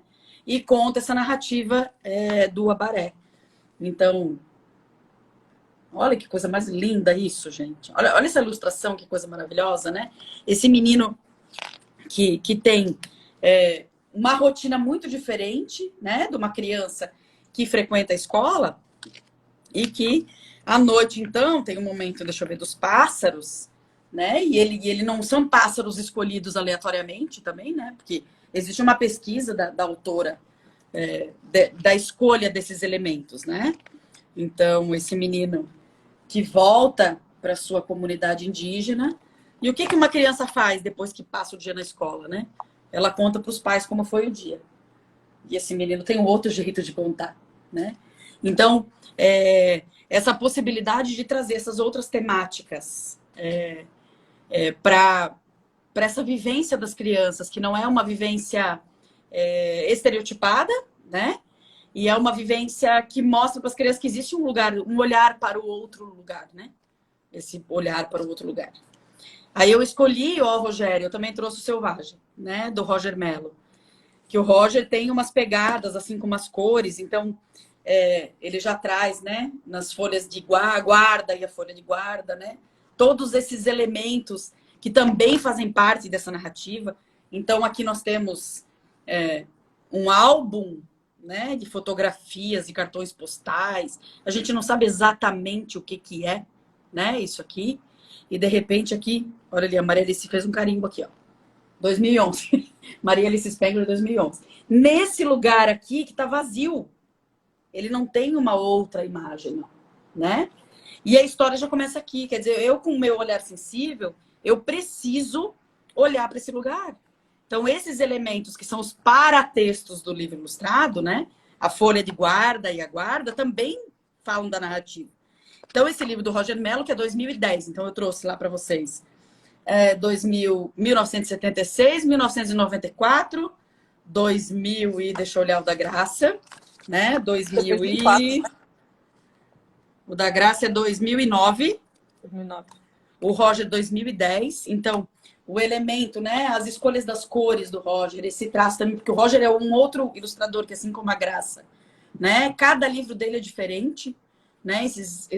A forma como ele traduz as personagens, né? Então, nós temos aqui os elementos que são que puxam o olhar do leitor, né? Nós temos aqui a imagem, que de repente pode ser essa imagem que foi retirada desse álbum, né? Alguém está segurando ela. E nós temos aqui um livro que é muito importante, que é a única vez que aparecem as palavras, né? Que é o livro da selva, que é a história do Mowgli, o menino lobo, né? Então, essa história do Mowgli, então, e nós temos esse porta-retrato. O que essa personagem faz? Ele traz esse porta-retrato, coloca essa imagem dentro do porta-retrato, que é a imagem que ele segurava na mão, né? Que é uma imagem de um tigre.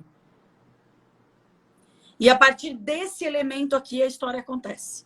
Então, a gente não sabe mais se é a gente que está no porta-retrato ou se é o animal, né? Porque os elementos vão... Nós temos aqui um outro elemento que também se desloca nas páginas, que é esse envelope. Então, nesse momento, ele está aqui no início, em cima da mesa. Então, nós podemos ver lá. Então, agora que essa personagem parece um caçador de um safari, né? E nós estamos olhando a partir desse ponto de vista. O envelope está lá no chão agora, ó. E conforme a cena vai mudando, o envelope vai ficando mais longe. Então, podemos observar aqui o tigre. Eu vou passar bem rapidinho, né? Aqui. Ele vai mudando de posição, né? E o restante permanece. Ó, ele olha para lá, olha para cá. E ele some, ele vai se afastando. Aqui já não tem mais o envelope da carta. Ele vai se afastando dos elementos e, de repente, pau, vira a nossa perspectiva. A gente já não está mais olhando para esse tigre desse mesmo lugar. Então, antes a gente estava de frente para o porta-retrato, agora a gente está de costas. Então, quem é que muda nesse lugar? Parece essa lógica, né? A gente que está olhando o tigre ou o tigre que está olhando a gente? Quem é que está no porta-retrato, né? E daí essa perspectiva muda. E, de repente, ó, lá está o tigre. É o elemento, né? A cor que chama o olho, né? Para esse lugar. Então, e os outros animais, de repente, o tigre se aproxima. Lembra, né? O distanciamento e essa aproximação. Ó, agora o tigre tá na frente do porta-retrato, olhando para sabe Deus o que, né? E agora ele se senta na frente de um espelho. Vocês estão vendo ali, ó. E quem tá no porta-retrato é o caçador. Só que agora ele também some dentro do espelho. Né? Então, mais uma vez, essa narrativa, que é uma circularidade diferente, né? Ele parte de um outro ponto de vista. Quando o livro termina, quando aparece as folhas de guarda, agora aquele lugar que estava vazio, ele está preenchido por uma fotografia do caçador, né? Então, quem tá olhando quem? Né? Qual é o ponto de vista? A ideia aqui... Antes de você ir para o seu próximo livro, eu queria fazer um comentário, né? No início, para quem estava aqui, eu falava por que dessas lives, né? De trazer pessoas que manjam demais das coisas para compartilhar. Porque a gente sabe que o livro ilustrado é um chamiguinho de todo mundo fala, você está sempre presente e tal. Só que é questão de uma certa de um trabalho, de um labor, né, que já vem sendo discutido em vários lugares. Então, eu vou pegar 2 pontos que está presente na sua fala, né, e transformá-los em lembretes para a gente. Você falou assim, aqui é a única parte que tem palavra, né? E aí é importante a gente olhar que nesse livro essa palavra funciona como imagem, né? Então, ela está compondo um texto imagético, como acontece em container e em outros, ou no próprio cena de rua, né? Com circos, isso mesmo, compondo a imagem. E depois você, ao falar das guardas, né, do livro, você falou, esse aqui é um paratexto. E aí que a gente buga, e isso é maravilhoso. Eu amo o universo da pesquisa por isso. A gente precisa conhecer os conceitos, eu disse isso no último encontro, para nos ajudar a iluminar e desconstruir coisas. Porque quando o Gerard Genier traz o paratexto, ele coloca... o paratexto, a gente tem o título é um paratexto, a guarda é um paratexto. Ele diz que até a ilustração é um paratexto. Aí eu já não concordo com ele. Não, mas lá naquele contexto do livro com ilustração. Né? Com ilustração, então, Mas quando a gente traz para o universo do livro ilustrado, essas coisas caem, porque essa guarda não é um paratexto. Ela funciona já como narrativa. O cena de rua e principalmente no ida e volta. Desde a capa, nós já temos a narrativa, né? Com saindo e entrando. Então, a gente domina um universo, né? O que é o paratexto, para olhar e falar assim, bem, isso aqui não cabe no cenário do livro. Não é mais, né? E já dizer, foi. Não é mais... É por isso que a gente fala, né? Que a gente precisa... Não dá pra gente se apegar... A gente tem que construir essa questão histórica, né? Do conceito. Mas a gente não pode se apegar aos conceitos, né? Dizer, não, mas tal pessoa falava isso. O próprio Luiz Camargo, ele já disse que aqueles conceitos que ele elabora lá em 1995, né? Como ele delimita assim, o que é ilustração, cada tipo de ilustração, já não é aquilo. Né? Porque hoje já mudou. Essa concepção do livro ilustrado é diferente do livro infantil. Né? Então, nós estamos falando do livro com ilustração e do livro ilustrado. O livro com ilustração é aquela ilustração que a gente pode tirar, que não perde o sentido do texto escrito. Porque existe aí a ideia de uma palavra que se sobressai à imagem, né? Então, por exemplo, quando a gente pega um livro mais antigo, assim, década de 80, né? Que foi logo depois do que começou, assim, a literatura infantil, começaram a aparecer os autores, porque até então todo mundo tinha vergonha, né? Não dá para publicar para criança livrinho, né? Usando o diminutivo do livrinho como um livro de menor importância, né? Então, a gente sabe que teve isso. É por isso que a gente afirma que a gente trabalha com uma literatura para a infância, para a juventude. A gente tem que usar, sim, esses adjetivos, né? Para garantir esse espaço de pesquisa, né? Para não voltar aquilo que foi. Então, na década de 80... outro termo aí, né? Que é a literatura de infância, né? Quando eu falo trazendo esse lugar da produção da linguagem dentro desse repertório. Mas isso é outra live. Outra coisa. Né? Senão a gente fica aqui... Quanto tempo dura a live? 4 horas? Mas, assim, de pensar assim, né? A gente não pode mais... eu tenho até um certo ranço, né? A Jo sabe, eu tenho uns ranços. Porque as pessoas que dizem, não pode falar isso por causa disso. Não, peraí. Vamos voltar, né? A mesma história do livro de imagem, livro de imagem com hífen, sem hífen. Meu bem, fala do jeito que você quiser, a gente tá falando da mesma coisa. Tá? a gente fala da mesma coisa. Eu, na tese, optei por usar livro de imagem, desde a época que, na época da dissertação, nós temos 3 pesquisadoras que a gente fez na mesma época, pesquisa de livro de imagem. Eu, Hanna e Marília, né? E numa conversa com Hanna, a gente falou sobre isso, sobre essa dificuldade dessa terminologia, né? E naquela época, a Hanna falava em narrativas visuais, ela não usava livro de imagem, eu usava livro de imagem e a Marília usava livro de imagem.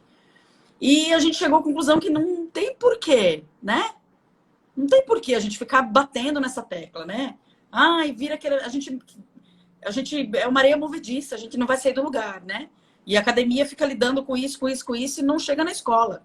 Então, novamente, voltando, a gente precisa formar professor para ler esse livro. A gente precisa colocar esse livro na mão das crianças, né? Na mão dos professores.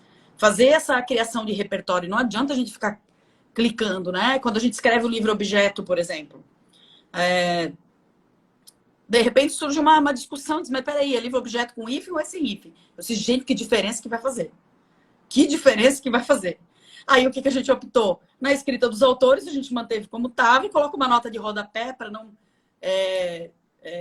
para articular esses conceitos, né? Dizer, olha, a gente está falando a mesma coisa, mas escrito de maneira diferente, né? Então, a mesma história do paratexto. Então, tem vários pesquisadores que até a década de 80, 90 falavam desse paratexto, que era esse livro com ilustração, né?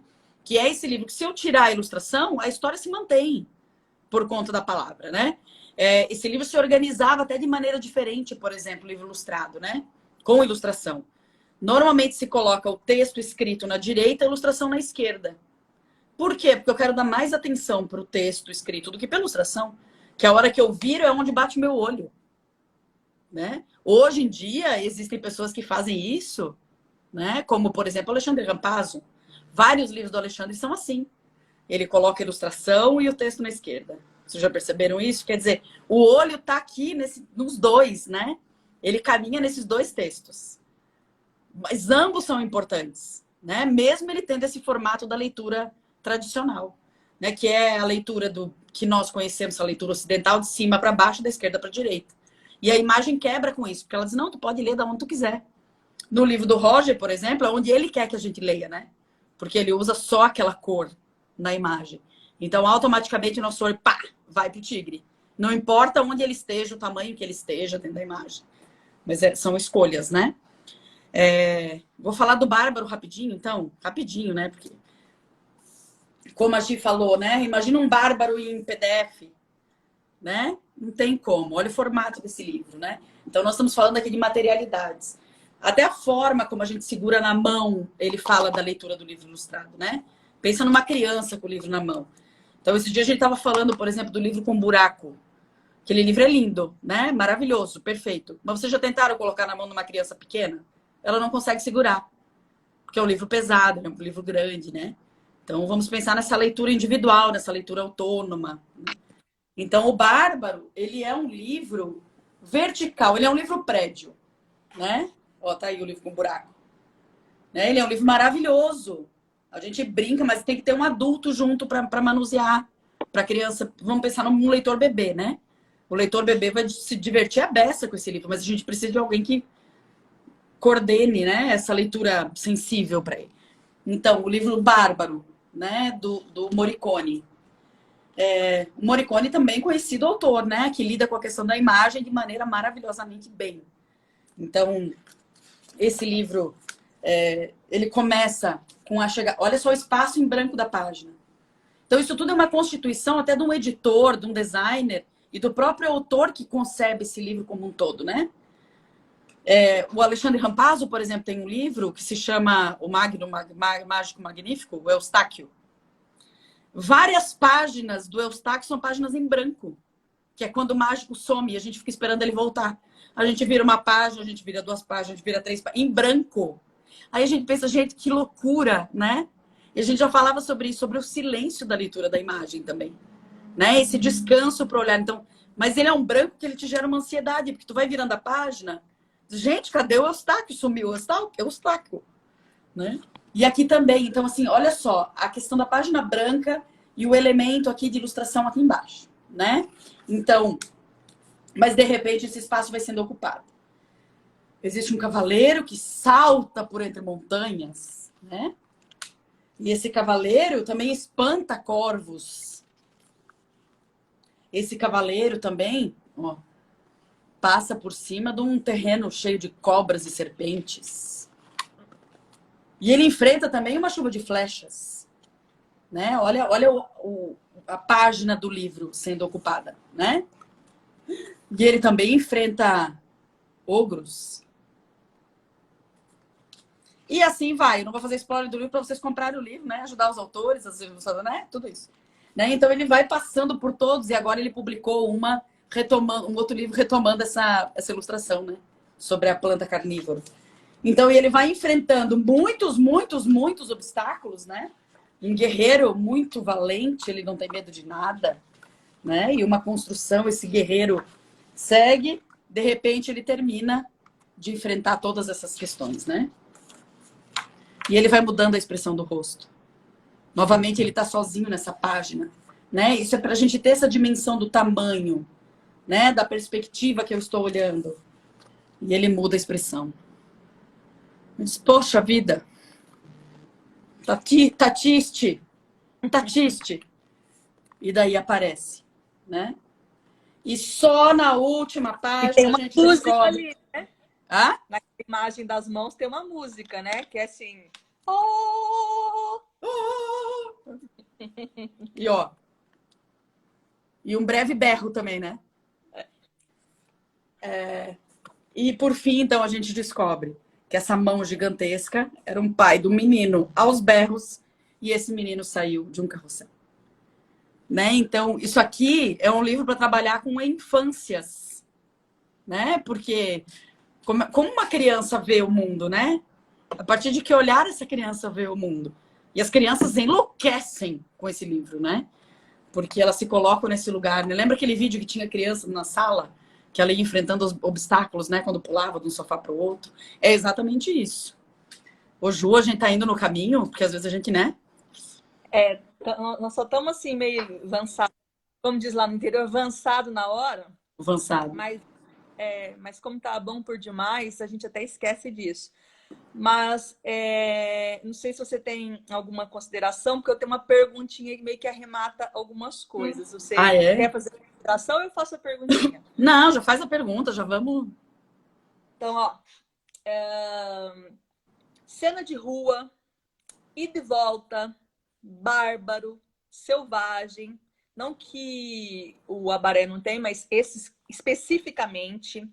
A partir dessas arquiteturas textuais, da maneira como ele foi desenhado, a maneira como foi disposto, essa questão do design ali, como foi se organizando.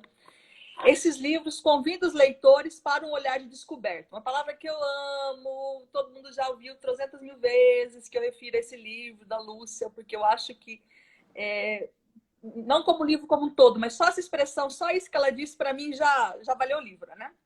E aqui eu vou chamar olhar de descoberta, não só o que ela diz lá, né, o que é olhar de descoberta, mas assim como essa possibilidade do leitor inferir, antecipar, antever, né, ali, levantar a hipótese, comparar, retomar, rever. Então esses livros, eles convidam isso, né? Olhar um menininho do Bárbaro, hora em cima, hora embaixo, selvagem, peraí, cadê o negócio que estava aqui? Onde que foi parar? Por que está mais longe? Cena de rua, mas tá repetindo? E essa margem, né? E a margem, no caso da moldura ali, e essa cor, e tudo isso. Aí vem a grande pergunta.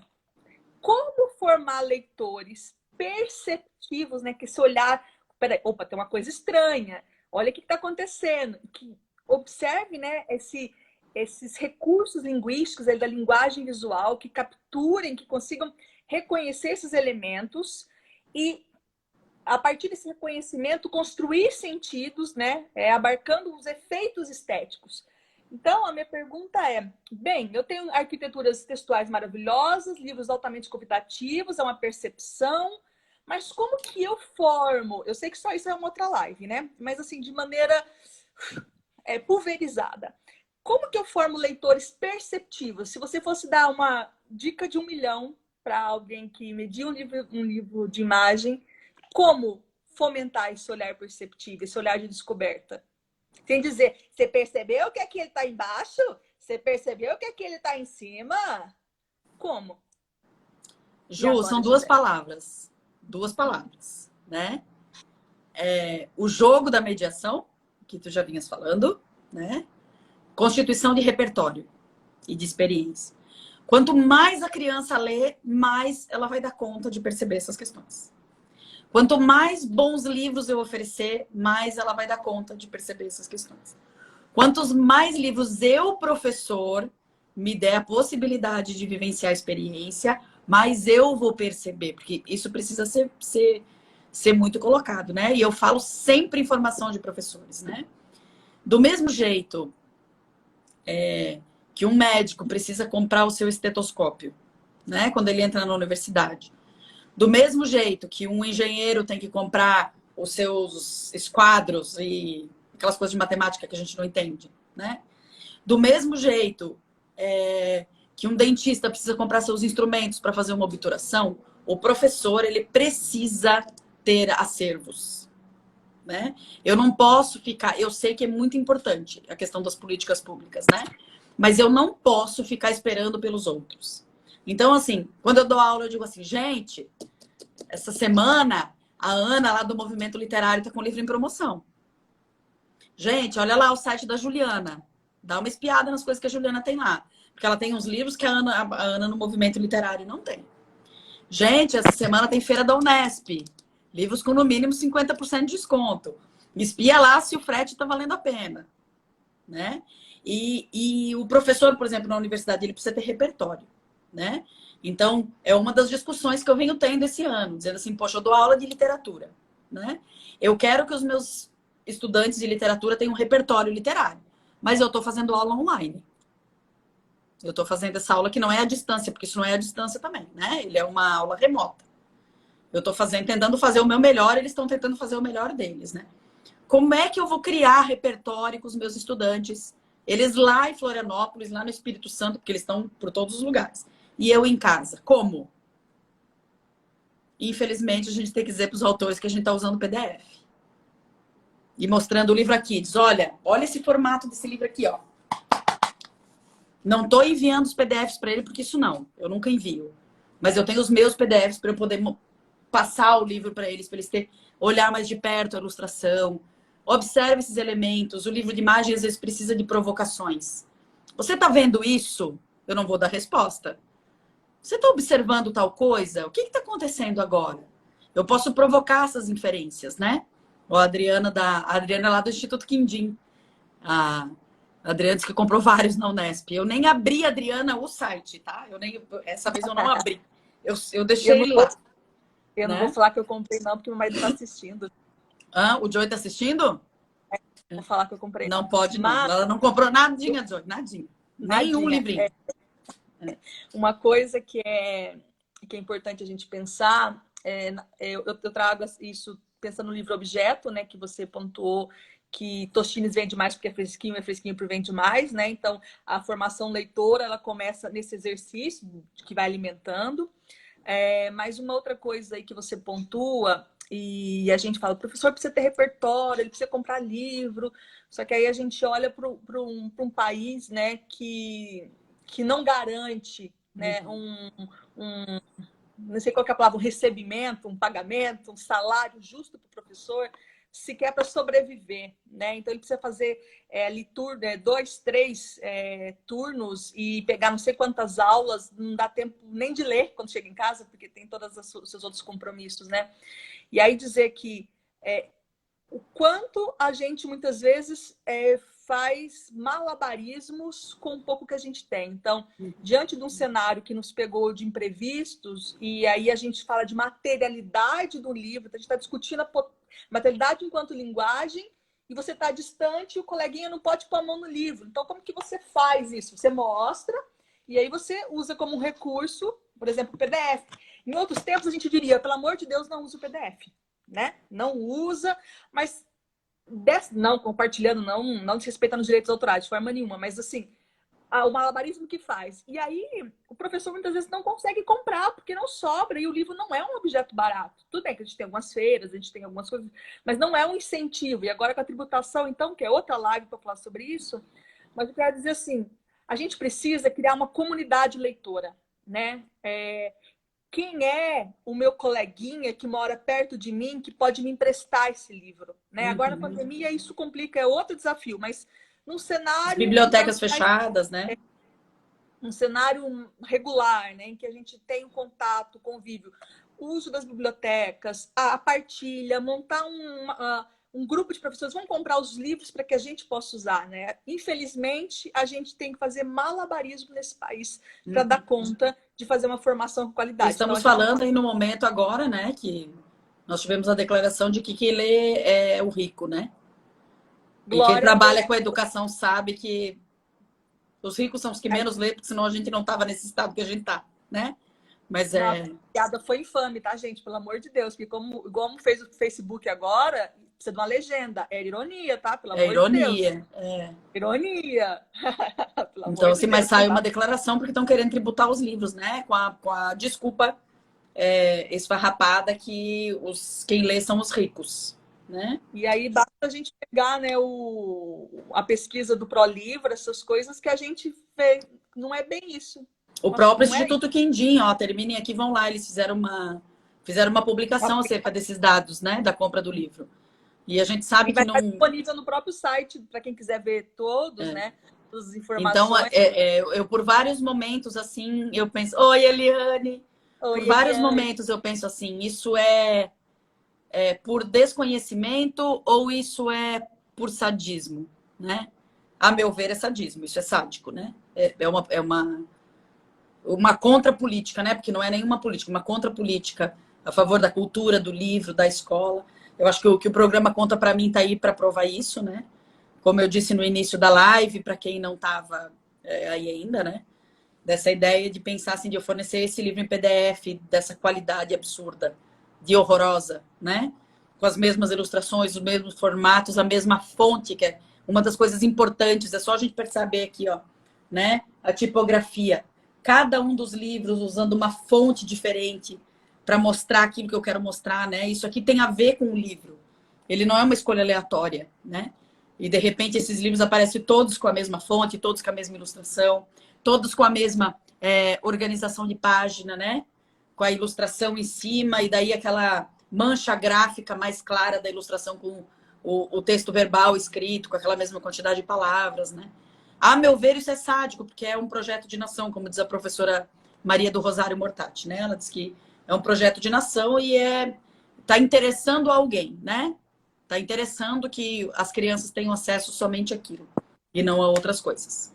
O Rô pontua isso muito bem, né? Ele faz uma síntese desses pontos que a gente colocou. Ele diz assim, do meu ponto de vista, a formação de leitores tem dimensões individuais, referente ao dos docentes, institucionais, pensando nas bibliotecas e na escola como um todo, e estruturais, que têm a relação com o Estado, né? Então, o buraco é muito mais embaixo, e, infelizmente, isso aí é mais do que uma live, é um curso de imersão de 100 horas para dar conta.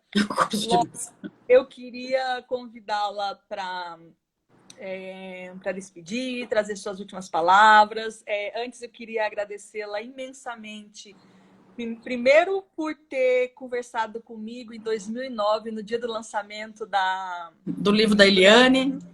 Que eu estava junto com o Cristiano, porque a partir disso a gente ficou amigas forever e viajamos para Portugal juntas. E eu fui para aí e desde então nunca mais te larguei. E estou muito feliz com a nossa amizade, parceira de vida, de tudo. E depois por essa... Não sei se pode falar essa palavra, essa puta aula... Né? E né, a edição depois aí corta, né, o palavrão. Esse aulão, né, de você trazer para a gente discussões não só quanto, partindo do título, né, o que é o livro de imagem, onde vive esse livro de imagem e como ele nos alimenta enquanto seres humanos, né, resgatando Antônio Cândido. Então, eu queria agradecê-la, gostaria de trazer essas últimas palavras. Mas como o povo pode ir embora antes, eu vou dar um recadinho antes disso, porque eles podem esperar você, mas podem não me esperar. Quinta-feira que vem, Patrícia está aqui comigo para a gente falar sobre os letramentos literários e os recursos digitais a partir da figura de Dona Benta no sítio. No dia 23, lá no YouTube, no canal do Gepilige, Patrícia e o Magno vai falar sobre as figuras, as imagens de Dona Benta, desde como mediadora, as ilustrações dos primeiros livros. E temos daqui uns dias aqui a Aline Abreu, a Fabiana Prando, a Alexandra, já meio que intimei o Rô aí, tem Joana meio para confirmar. E para quem não achou que ia fazer só a primeira e olhe lá, já tem uma agenda, gente. Amiga, a palavra é sua, gratidão por estar aqui. Ai, Ju, querida. Ó, a Eliane tá com orgulho da gente. A gente que tem orgulho dela, né? Essa linda. Que é sempre um prazer a gente estar junto, porque a gente mais conversa, não foi aula, né? Foi uma conversa que a gente sempre tem. Eu vou contar para vocês hoje de manhã, o podcast da Juliana Matinal foi de 6 minutos. 6 minutos de áudio ela me mandou. E perguntas. Pergunta número 1, pergunta número 2, pergunta número 3. Eu acho que a 3 eu não respondi ainda. Responde depois, ela se perde no que eu falei. Depois eu respondo. Mas é assim, agradecer o convite, né? Que delícia conversar.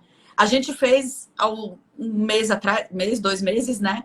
Um ciclo de palestras. Quem quiser procura lá no Entre Aspas Educação e Cultura no YouTube. Eu ia tirar, mas eu não tirei do site porque eu disse eu vou deixar. Foi um momento tão bacana e informativo, tão legal que ficou. Tá lá no YouTube ainda, né? Eu acho que é mais uma conversa mesmo, porque a gente sempre se forma juntas, né? A gente sempre tá junto pensando em um monte de coisa, escrevendo juntas e pensando até nos perrengues juntas, né? E foi bom demais, adorei. Muita gente legal por aí, né? A gente diz que ela ama os podcasts.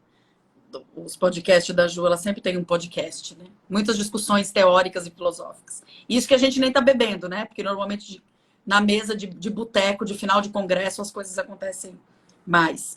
Então, novamente, pensando assim, eu acho que para encerrar, né? Puxar o Antônio Cândido e dizer sobre o poder da literatura enquanto humanizadora, né? E essa relação que ela tem com a escola, especialmente, porque a escola é esse lugar da educação para a humanização, né?